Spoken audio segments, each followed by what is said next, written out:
let the marketing explosion begin. Can't even talk. Man, are we excited today? We got a special report. I got my man in the house, the marketing mindful man of all time. Here he is. Adam Horowitz is in the house. What's up, buddy? Thanks, man. I appreciate it. I didn't know I was going to get that huge fire intro. That was awesome. Dude, you are an explosion when it comes to marketing. You know that. You are a guru behind the scenes on everything. Dude, I love it. Thank you so much. I appreciate it. All right, buddy. So we're going to have so much fun today. You know what? And first, my man, he's from Ohio here. He's having a little bit of a down week, right, with the Cavs. Don't get me to cry, man. You're going to get me upset. I'll tell you what, Richard. I've been having a little bit of FOMO because I've been seeing all these live broadcasts you've been doing. You've been on the air. We've given you some clients to put on. Everyone's having a great time. And finally, I get invited on the show. So you finally get invited after 2 years, finally, right? After 2 years, finally. And you're the guru behind all this. You know that.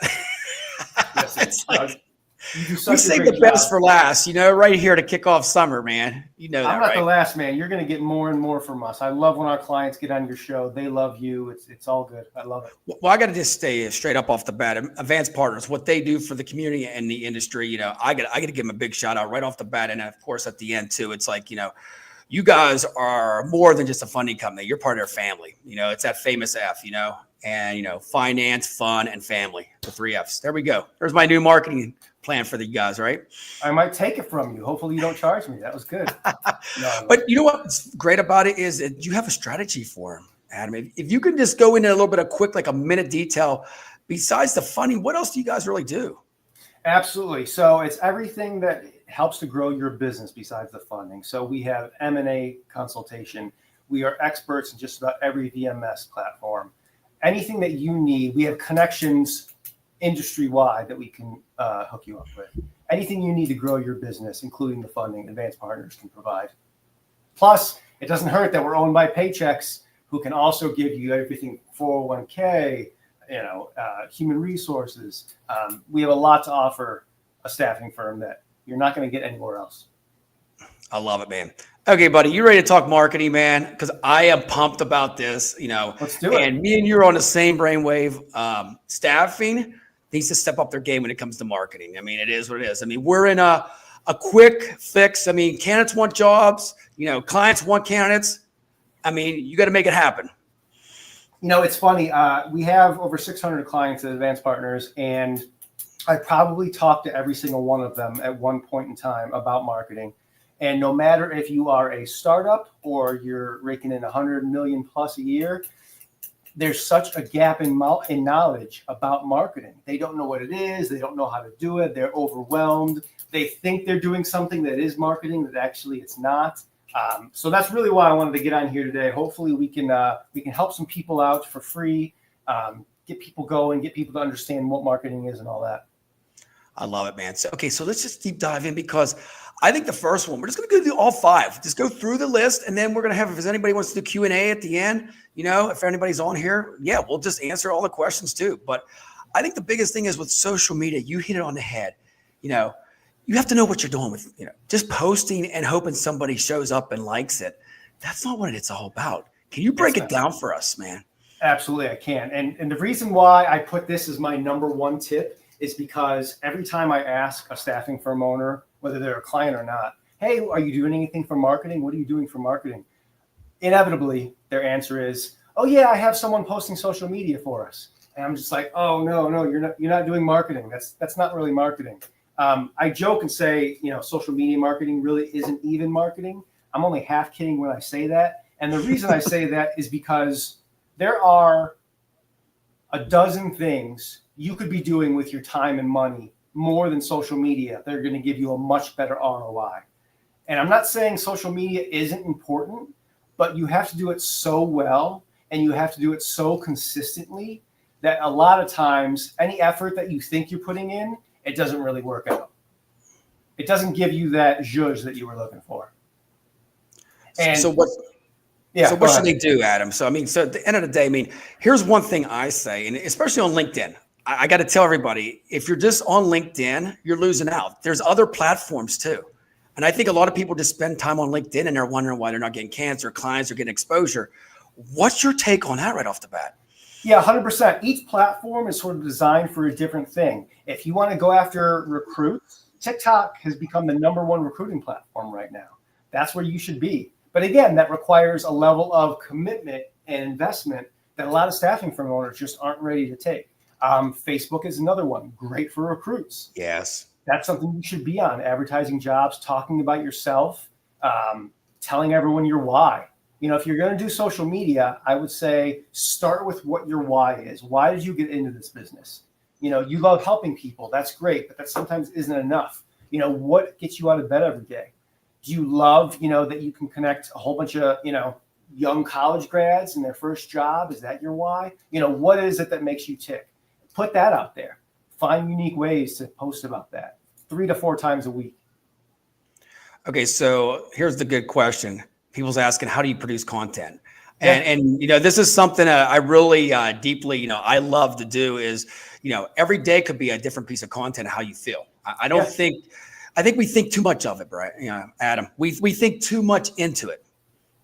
We do. And I think the best way around that is to plan ahead. So 2 weeks in advance, have your content ready, right? And know exactly what you're going to say. This way, you're not thinking about, oh my God, I got to post tomorrow. What am I going to post about? You already have it covered. And what's nice is you don't have to get crazy with it. You know, there used to be a thought, and this is still an okay place to start. But if you're going to do social media, you can think about it in terms of the rule of thirds.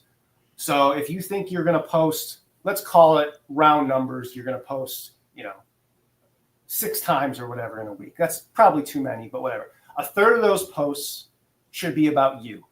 Okay. Personal stuff. You know, I love my wife, you know, my kids are doing this, that kind of, give them a window into who you are. A third should be about education. What's important to your audience? If you're in IT staffing, what do your clients want to know about? Right? Don't just talk about what you can do to help them. Talk about, you know, the latest, I'm not a huge IT guy, but the latest server or whatever, latest piece of software that helps the IT industry. Talk about that, right? Write a piece of content about that and post about that for a week or 2. And then the last third should be about your business, right? I think too many businesses in general, but staffing firm owners, when they do post, they post a lot about themselves or about their business. You know, we can do this, we can do that. This is why you should join us. That should only be like a third of what you post about. You hit it right on the head. And Gary Vee sums up, I'm going to give a plug for Gary Vee out there. You know, you got to be yourself.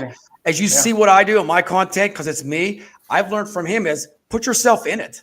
You know, they want to see your face, your picture. You know, I always say some of my best posts are with other group people, handshakes and stuff like that, because, and put that smile, high energy. People like that.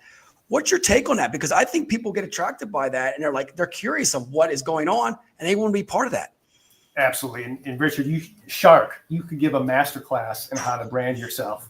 Yeah, that's what it's all about. It's all about having that unique voice. And as long as you're posting things that are true to you, and you're not, you know, Mr. Businessman or woman, you're not this or that. You're just posting things that you think about, that you care about. That's going to come across, right? Both recruits and potential clients are going to see that, and they're going to see who you are, and they're going to want to do business with you. Well, here's the big thing that everybody talks about: professional and personal. How do you combine them together? I think it's easy. They don't have to be separate, right? Because like I said, if you're going to talk about your why, you have this business for a reason. And a lot of times that is personal, right? So talk about that. You don't have to, you know, you don't want to talk about your kids. That's fine if that's too vulnerable for you. But get in there and really talk consistently about why you're doing what you're doing. So true. So true. And then, okay, so here's something else that I think staffing firms, you got to explain this. They get an email list. Okay, they're trying to send an email out. Give us a little tip about, you know, they want to send the email out. It says so standard. We got candidates for you. It's 5 paragraphs. Nobody reads anymore, Adam. What is your take on that? So I've been getting into a habit of when I get these cold emails from salespeople and marketer, I reply back now and tell them, hey, you know, this was crap. Here's what you should be doing better. And I don't think they like it because they don't reply back and say, oh, thank you. They ignore me now. They've moved on to the next. That's fine.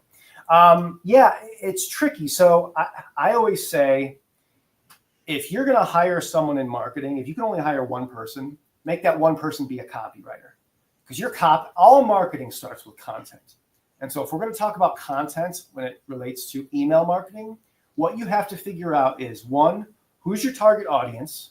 Really know them, right? So, okay, your target is the IT industry. Well, no, it's not. Who in the IT industry? What companies? What makes them tick? And is it all of them, or is it a subset that are your best clients? Once you figure that out, figure out exactly what challenge they have that you're solving, and say that right away. That's your lead paragraph. The reason why I think that I always say this, journalists make the best marketers. And one of the reasons is because they're trained over and over not to bury the lead, which means they don't put the most important thing in the middle or at the bottom. The most important thing they want you to walk away with, assuming that your reader is only going to read the very first line that you have and then they're gone, make that the most important thing that you put in there. So that should be the top of your email. Here's the challenge that I know you're dealing with, and here's the solution that I can provide. Ideally, that'll get them to read the next paragraph and the next paragraph, and boom, your call to actions at the bottom. If you want to know more, give me a call, email me back, click on this link to this landing page, which is even better. But yeah, that's what you got to do. Okay, so email blast. I'm not a fan. What do you think email blast? I mean, that was back in 2000. You can't do it. It was back in 2000. The reason why email blasts are still done is because people aren't taking the time to figure out who their audience is. And I'm talking really get down to the nitty gritty, right? I'll give you an example. We just did a campaign. We have learned that women staffing firm owners is an untapped market. There's not a lot of messaging, a lot of funding companies that are catering just to this market. So we decided, hey, let's talk specifically to them. So already I'm drilling down our prospects into women business owners. Okay, but I don't want to blast all women business owners. What's important about this group that we think we can help, right? Because I'm willing to admit, I love Advanced Partners. I think we can help a lot of people. We're not for everybody. Yeah. Who are we for? Figure out those people. And those are the people that you're going to target. And even in that subset, let's say, okay, I'm definitely going to email this group of whatever, but I'm going to send one email to this group because they need a specific message. So now you've taken this, segmented group of 100, and now it's 15, 20, 30, that kind of thing. Yeah, don't do Adam. This takes time, though. You know that. Sure. And people don't have time anymore. They want to click a button and just go. They don't have time. They don't. I know. And that's the part we're getting to right now. I think in this is, you got to have a strategy and you got to take time. Mm-hmm. You just don't get a group of 20 emails and you're like, just blast the same thing out to all 20 of them. I know it's tough. And so there's steps I tell staffing firm owners to make. If you cannot hire an agency, which, by the way, Advanced Partners, if I can just plug real quick, we do have a side marketing service that's not just for clients. It's for any staffing firm. If you cannot hire someone like that, you can't hire, one marketer, a copywriter, which is what I recommend. Start small. You don't need to get crazy. If you're doing nothing right now, anything's going to be better. And I always talk to, staffing firm owners that, are successful, 10, 20, that kind of thing, million in billings. They say, oh, I'm good with just sales. This is how far I've gotten with just sales. Yeah, but imagine what you could do if you also had a marketing program, bringing people to your salespeople for, that they don't have to work for. Yeah. How easy is that? So you can start small. Number one, and I have a list here of what you can do. Look at this. Here we go, man. We're ready. Drum roll. Right off the bat, start producing long-form content that your target cares about. I talked about this a little bit. Let's say you are, IT, general labor, and healthcare, or whatever you are. Figure out what your target audience cares about. Make a list of 5 topics that they care about. Write blogs, write one-page papers that you turn into PDFs and have, pay $5 to a graphic designer to put a picture on it or whatever. write content that you can then put out there. This way you're seen as an authority, right? You put that on your social media. Hey, here's a free piece of content for anyone in the IT industry about this new thing coming out that's going to affect the industry. Suddenly people are now thinking of you as an authority. Hopefully you put it on a landing page that you can build for almost nothing by yourself. Mm-hmm. And then you have a form where they just enter their first name and their email address. Now all of a sudden you have a list going, right? You have 5 or 10 people, a list that you can now email after you've given them this piece of content. So yeah, I say start writing content nonstop, blogs, white papers, emails, anything you just keep writing and writing and writing. Writing's good. Now I'm going to throw a little wrench in here. I think video. I mean, MTV's back. I joke about it, Adam, but what TikTok did changed the whole landscape of social media. Look at LinkedIn right now. They want you to make videos. I'm with you. But I'm talking about starting small, Shark. We can't. Okay. Anyway, video. You're right. Video. If you can include video in that, all the better. A lot of people are afraid to be on video, right? They're not sure how to do it. They're afraid that they're going to look weird. They're going to say something weird. They don't have editing software, maybe. So yeah, it's just starting small. Make sure you're writing content. It is. And then you will build that relationship. Like you just said there, you know what? That's building that relationship. And I think it takes time. People have to trust you. Candidates and clients have to trust you. Just that email or that website that says, you know, you're the best top 10 in staffing in the area doesn't get you there. I mean, you got to have more than that. We're going to talk about that best top 10 in staffing tagline also pretty soon. But you're right. It's and you used a great word, trust. All of this is about building trust and building relationships. In fact, when you go into social media, when you go into writing this content, email marketing, whatever strategy you choose to do, and hopefully you're doing them all, but you have to go there with the goal of building trust and building a relationship. And I think that makes it easy for you, right? Because now you're not, oh, this has to convert. I have to get a phone call from this. I have to, no. I have to. Yeah, that have to stuff. That's what's happened in our industry, Adam. Everybody's like, they send an email out and they expect within an hour it comes back. They're waiting on their phone. Yeah, they put a LinkedIn post. Oh, let me, they're looking at their watch. Oh, where's those? How many views am I getting? That's something else let's just steer to that. I think some people post and then they just look every 10 minutes how many views they get, likes. Let it go. No. Sometimes I do that because I'm a little conceited and I like to see what. No, I'm just kidding. You're right, and those are called vanity metrics. That's the actual term for them, and you should essentially ignore them. What I do with those is, if my campaign isn't going the way I want, I'm not getting a whatever conversion I set out to get, then I'll look at those metrics to see, okay, so not enough people viewed this thing. Okay, well that's my problem. Then maybe my reach isn't good enough. Maybe I didn't pay enough for this ad or whatever it is. That's when I use those metrics. And one thing else we'll elaborate on this real quick is when somebody makes a comment, please respond back and not one-word answers. We're going to talk about relationship marketing too. Yes, 100%. You have to do that. And well, let's just go there right now. Yeah, let's do it, man. I say you need to figure out what makes you better than any other staffing firm. And in order to do that, you need to figure out your brand, right? In order to figure out your brand, once you have your why, and this is why I do what I do, you have to get people to tell other people about you. And in order to do that, you have to be getting Google reviews. You have to get your Google reviews, people commenting on social media, comment back, good, bad, or indifferent, always be commenting. Yeah, you have to. And that's so true across the whole board. On all social platforms too, they don't understand that, like the X and like Blue Sky now and all that. I mean, you put in Google, it goes right up there. The social platforms are pushing you right up there too. Yep, absolutely. Yeah, you have to be on there. If you're not doing that, then you're missing all the opportunity because your competitors are doing that. And if they're not, they're going to realize at some point they are going to need to do it and you're going to fall behind. What do you think of reviews? Okay, so I mean, I know a lot of staffing firms, they just live and die by review. Like every candidate or every client has to put a review out there.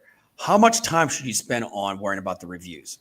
A pretty significant amount. There's a tremendous ROI when it comes to Google reviews.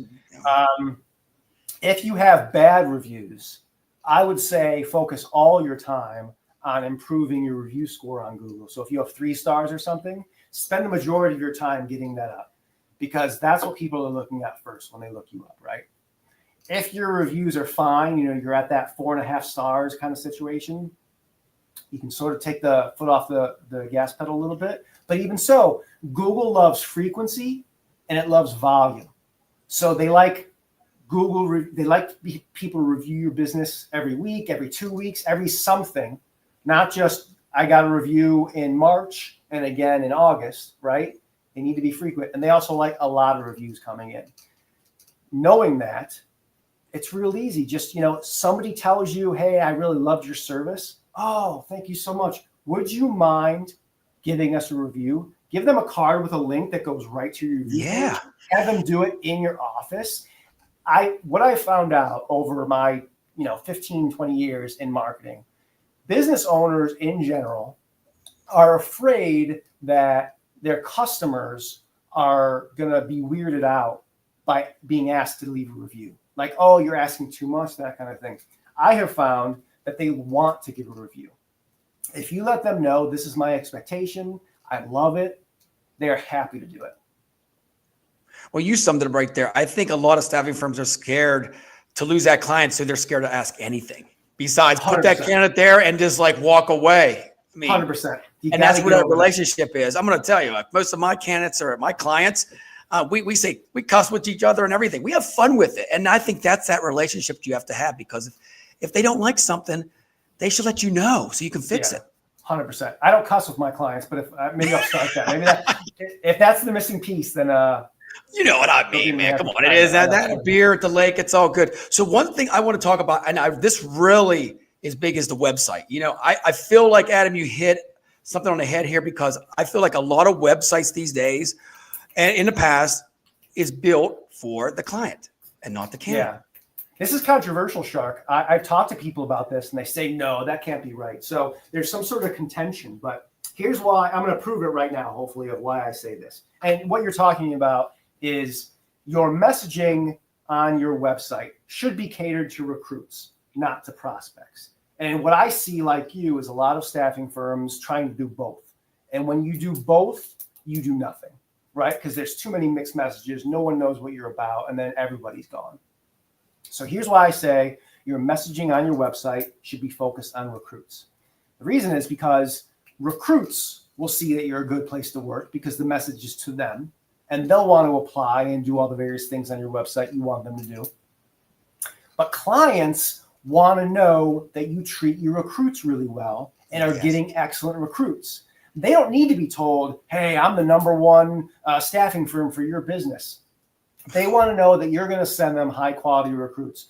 If your webpage is focused on that, they're going to see that, and they're going to be more apt to call you. And you know what's funny is you never see that anymore. Like, you don't see on the website a bunch of candidates getting hired or something like that, or handshakes. And I say, that's my money pit right there, is put a handshake with every person I get hired. And the clients see that.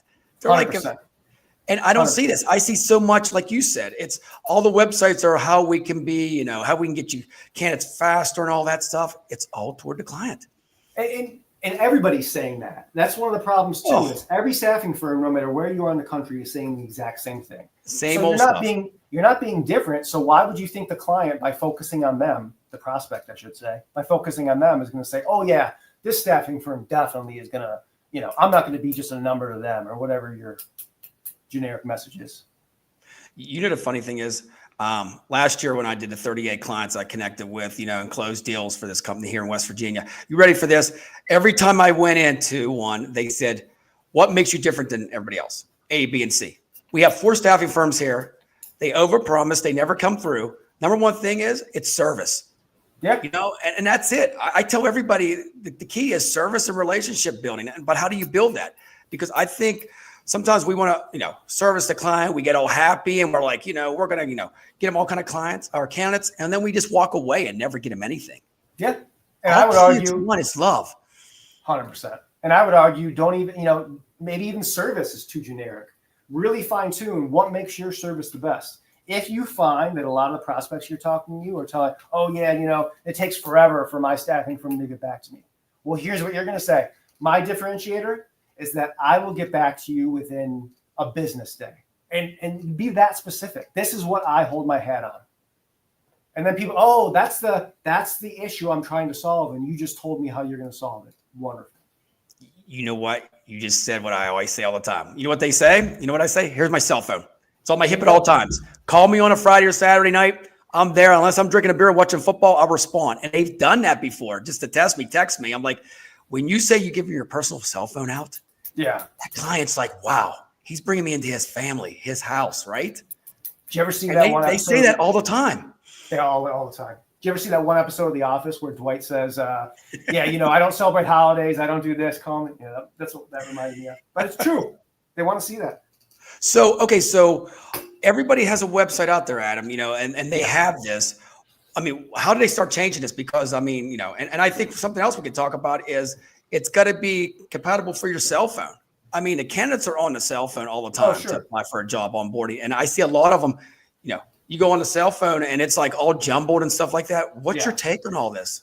Well, fortunately, the world has made it very easy to solve this problem, because even if you don't want to hire someone to do your website because, of cost or whatever the reason, they make, they make platforms where you can do it just by moving blocks around, and it will convert that into a mobile ready website. So you don't even have to worry about it. Good stuff. So what do you think about the website? As soon as you pop it on, shouldn't it have like a bunch of candidates there, happy, maybe at a holiday party or something like that? I mean, I think that would bring more people in. So yes, it should also be your differentiator. Like I know we get a client who he's really focused on where he's from. Right. So in other words, the city to him is his differentiator. Mm-hmm. He does a bunch of work in the city. He volunteered. That to him is why. He's all about improving the city he lived in. So on his homepage, he has a picture of some landmark in the city because he was able to speak to that in the content. I love this city. This is what I'm here for. I want to make sure you can afford, groceries. I want to make sure everybody has a job. That is my why. So in other words, the picture should relate to whatever your messaging is. If your whole thing is, this is the best place to work, that's fine. But I think other staffing firms are saying that too. So have your pictures be whatever your message is about. 100%. And if wherever town you live in, if you're doing like a small radius, tap in the community there. You know what I mean? Like, oh yeah, here in Pittsburgh, we're black and gold. Wear Steeler jerseys and post stuff out there on Fridays. Or the Browns. I mean, I don't know if you're big clients or candidates with the Browns, but I mean, probably. I know. Had to throw that in there, man. Sorry about that. All right. If I start crying, you'll know why. It's your show. Listen, yep, the show's over with right now. Adam's like, we're done. I throw off the thing. Yeah. So something else I want to talk about is the Google reviews. I mean, we talked about that, but what else do you need to show up on Google? I mean, there are some keywords. Can you help staffing firms out there? Because besides the reviews, what else can they do? Yeah, great segue into one of my other things that you should be doing. So Google, and I put on here, and you put it on the LinkedIn post, and I think even on the scroll here, if you're not showing up on Google, you're invisible. You have to be ranking within the top 3 minimum of your page. And here's how you do it. I'm going to give you the recipe right now because everyone seems to be so confused about how to rank. It's not hard, but it takes a lot of work. Okay, so I'm going to tell you how to do it right now. It's free too, right? It's free. You don't have to pay a dime. Nobody has to pay. You just have to listen to the Staffing Shark podcast.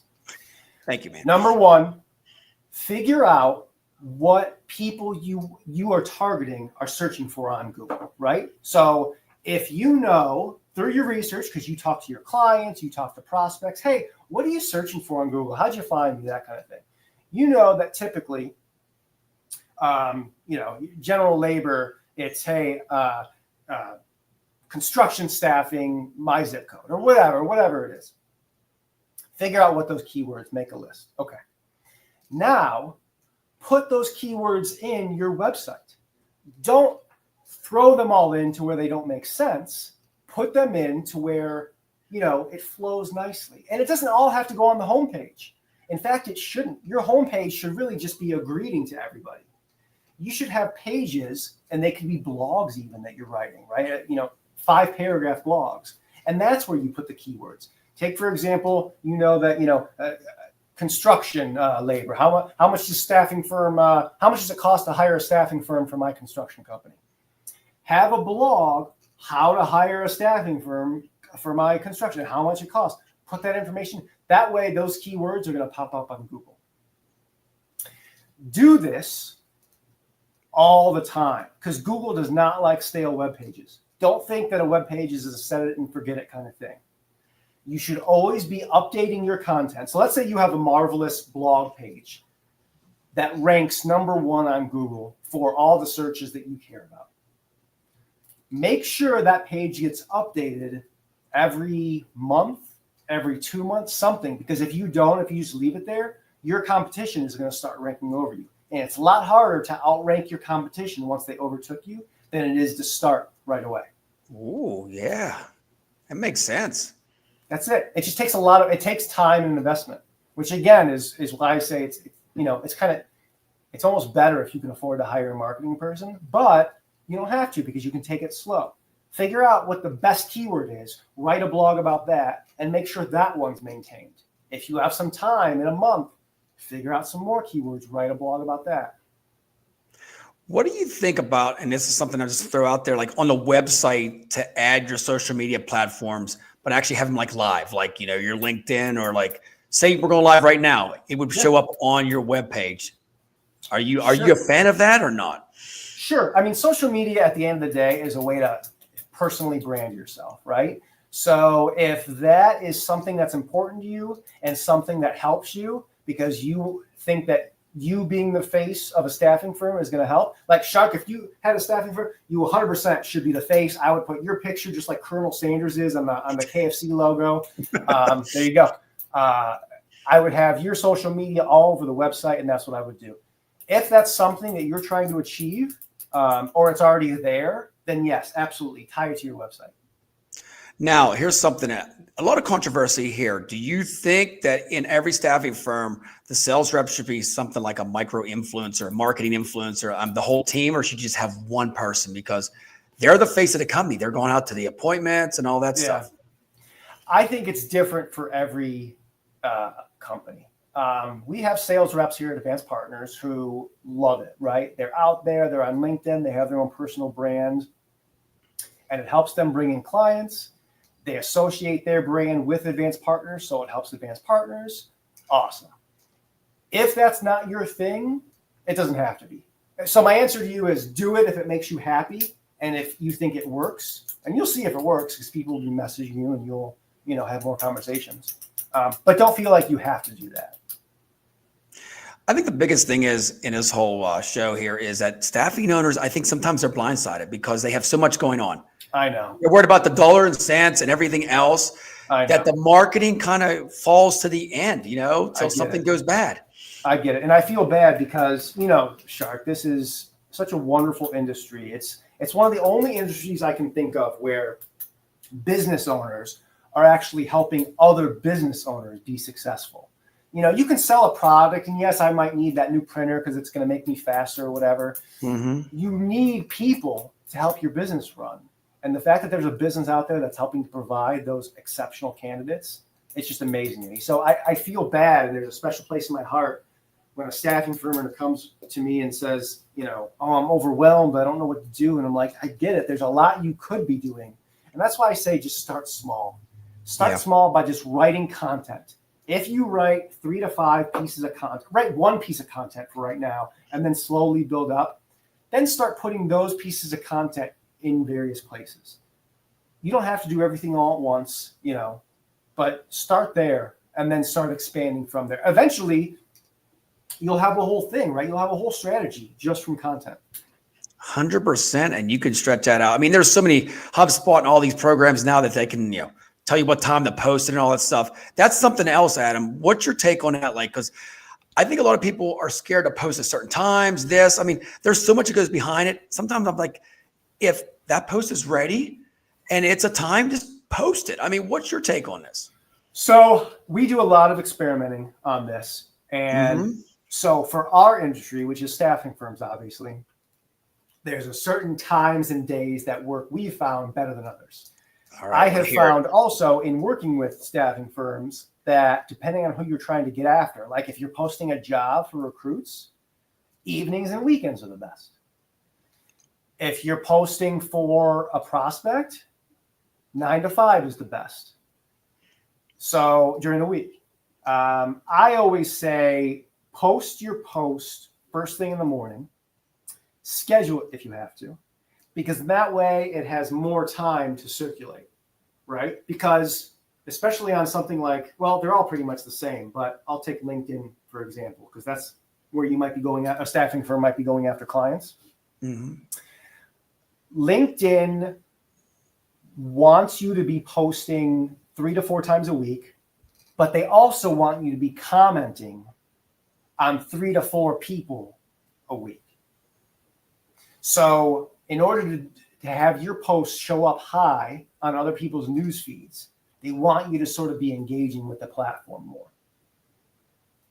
So you Makes really, sense. again, have to have a commitment to social media to make it work for you. And a lot of staffing firms, I know that, with the recruiters, they don't have time during the day. I They're know. trying to recruit, and that's the I prime know. time to post too, Adam, Well, again, that's a lot of times why people hire an agency. But if you can't do that, start small. If you can't do 3 to 4, pick an hour on Saturday morning when the kids are still asleep, right? And you have your morning coffee. Schedule 4 posts right there. Have them written the week before if you need to. Schedule them all in an hour. Then you're done. You can walk away. Now all you're doing is just commenting on people throughout the week. See that? Simple, man. You make it so simple. Okay, so here we go. Try. I'm gonna bring AI up, right? ChatGPT. do it. Let's Oh, talk for about it. marketing. So give me your take on all this because I'll be honest with you, LinkedIn in the last year, a lot of stuff is marketing is straight ChatGPT. They don't even pull out the stuff. You can tell it's been generated by AI. How much should you generate AI or put your twist of human touch on it? AI, specifically ChatGPT, I think is a godsend when it comes to a busy staffing firm owner. It can, in certain scenarios, replace a content creator if you don't have the time or money to hire one. The challenge with something like ChatGPT is you have to know how to use it. You, in other words, have to already be familiar with, let's take, for example, a copywriter. Mm-hmm. You have to already know how to be a copywriter in order to give ChatGPT the prompts in order for it to spit out something that's going to be engaging and work. So it's not enough just to use ChatGPT as a business owner. You have to have someone who knows what they're doing using it. But it can be a fantastic tool, and I've seen it help a bunch of staffing firm owners. Oh, it's amazing. You can write a book in 3 days now. I wish I had this when I was a kid instead of the Cliff Notes and cramming the last. I'd be a 4.0 instead of a 3.5 in college. Right? It's like, damn, it was. I know. Everything's at your fingertips there, and I think that's where marketing is going right now. It's you have to entertain. People scrolling at them, and this is something maybe we can talk about. Is how did they stop on yours? That's the whole thing, right? They're scrolling. There's a million staffing firms out there. Why should they pick you? Yeah. Again, it's all about your messaging. Know who your audience is. Number one, know that your audience isn't everyone, and that your post, even though you want it to attract as many people as possible, don't go into that post with that goal in mind. You have to be willing to draw a line in the sand and say, this post is just for these people, and I'm okay with the other 80% they're going to see this just scrolling right by. Because when you do that, you're making that message hyper-targeted to the people that really want that message. And those are going to be the ones that are going to follow you, like you, engage with you more, hopefully become a recruiter or client later on. That's what you have to do. So you're telling me marketing, you should just post something out there and hope everybody likes it? Come on. At the end of the day, you have to have a certain lane. And I think that's something that our industry's lacking sometimes. I know staffing firms have said that we can do everything from engineering all the way up to healthcare. And then companies look at that and say, how can you be a master of all this, an expert? It's so funny. And this, I was just talking about this. There was a high school student that came here and shadowed a lot of people. And I was talking to her for like an hour and a half because she was interested in marketing. I get so many people, even within this company, who come up to me and say, Adam, is there any openings in marketing? Because, I'm so creative. I love to, I put on all these parties and events. They would be so disappointed if they actually went on my team because, and this is going to shock people. I put this on LinkedIn the other day. Marketing has laughably little to do with how creative you are. Yes, you need creativity, but you're no more creative in marketing day to day than you are if you are a payroll specialist who figured out a brand new way to issue a payroll. A warehouse worker that figured out a better system for how to organize, crates. That's the same amount and level of creativity that marketers have. Marketing is much more about research, much more about data, much more about figuring out what to say and when to say it and why. Those are the components. And I wonder, I think sometimes staffing firm owners are afraid because they're like, I'm not creative. I can't do this. 100%. All you have to do is figure out who your audience is. Put all your time into that. Everything else will stem from that. Okay, before we wrap it up, do you think that staffing firms are sometimes too conservative? I mean, I'm going to throw it out there, and it's like, you see the other industries, you see Nike, Chick-fil-A, we can talk about all these and how they engage the audience. I mean, they're all engaging. Why are we seems like sometimes we don't want to step outside the box because we think it's going to hurt us? Yeah, well, first of all, I can't believe we're done already, Shark. I was having a blast. We might have to take this offline so we can keep talking. One last one. But you're right. So, and I think that, again, stems from it's too overwhelming. They don't feel they're creative. They don't know what to do. So I think it's more of these apprehensions that are at play, and it's less about them being conservative. I think if they played around a little bit, experimented, realize that, hey, this is nothing. This is just, I know who my audience is. I know what they're going to like. And at that point, you can just take some risks. You know what I mean? Maybe you'll post something that doesn't get any likes one day, or you'll send an email that you thought had a great message and nobody responded. All right, who cares? I'm going to send another email tomorrow that maybe will have a good message.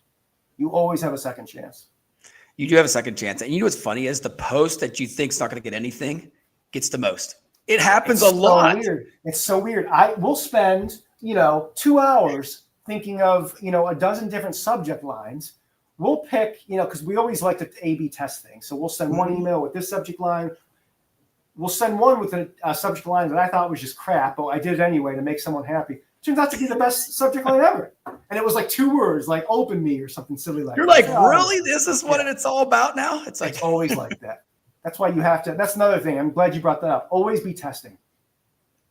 Always put stuff out there. See what works. See what doesn't. That's how you're going to get better.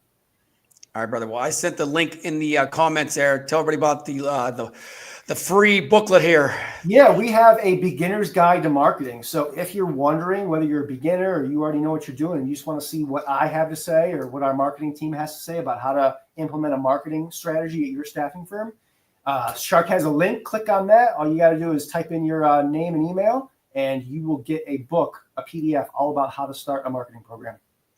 All right, Adam, where can they reach you at, man? Because, you're on LinkedIn or everywhere like that because, I'm sure there's people that might need help with marketing for sure. Feel free. Absolutely. Feel free. Happy to offer a free consult to anyone who emails me. It's a.horwitz@advancedpartners.com.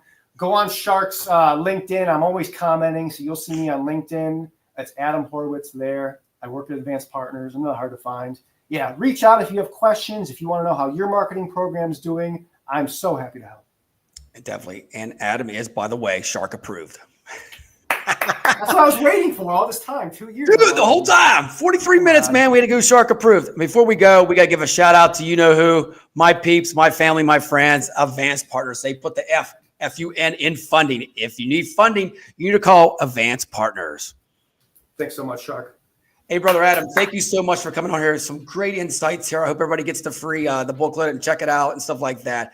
But this is just a little bit of the tip of the iceberg. We'll definitely have to bring you back later on this year, man, with some more marketing stuff because, at the end of the day, marketing changes every day, right? All the time. Meta's changing right now. We'll probably get out of here and the algorithm is going a different way. 100%. 100%. Got to stay on top of it. All right, my friends, we're out of here. Just remember, ride the marketing wave. Don't be scared. Post away.